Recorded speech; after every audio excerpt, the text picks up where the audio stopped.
A Colorado man is taking an unusual step to help his wife get a kidney transplant. Jerry Hargrove has posted a message on his pickup truck. There it is. It says, "Wife needs kidney." He hopes someone will call and undergo testing, and she has been waiting for a transplant for more than a year. And she is not the only one. Right this second, hundreds of thousands of people are waiting for kidneys. Taking a closer look this morning, 123,000 people are on the donor waiting list. This is for all organs. Now, 101,000 need kidney transplants. Nearly 3,000 patients are added to the list each month. That's about one every 14 minutes. Dr. Debra Doherty from Scott & White is here with us this morning. And with an update, there were 4 patients who underwent what's called a two-way kidney transplant. So what does that mean exactly? So we have 2 individuals who came to us for their evaluations for transplant. Early on in the evaluation, we always encourage people to find a living donor because of the huge benefits of living kidney donation. Both of these individuals had a donor come forward, but they weren't compatible with them. There are national pair donation programs, but we were able to find that these pairs were compatible with the opposite recipient. With each other? With each other.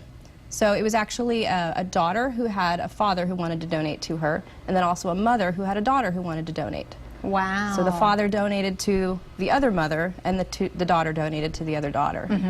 You brought some prop with you this morning. I'm actually holding a kidney model. What is interesting, or what can you tell us maybe about what transpires during a kidney transplant? So what we do, the donors, kidneys are procured laparoscopically. So what that means, that's a less invasive way to take a kidney out of a donor than what we used to do. They used to have a large incision and have a much longer recovery time. Now they have a smaller incision, and they're in the hospital for about 2 to 4 days afterwards, and many of them go back to work after about 4 to 6 weeks. Yeah. I think it was a year or 2 ago, we had a guy in here who had given his kidney to a friend of his.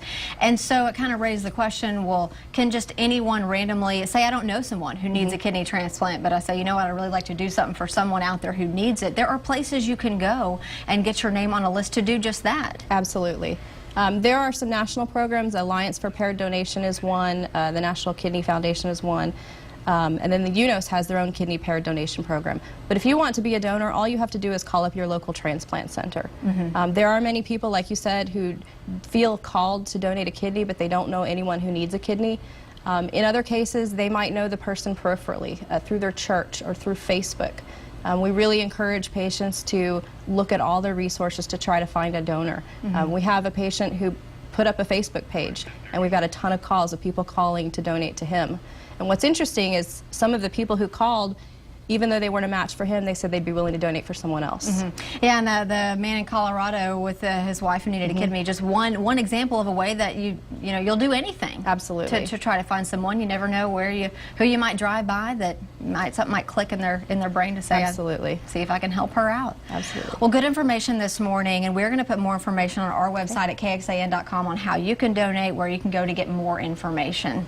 Thank you so much, Dr. Doherty. Thank you.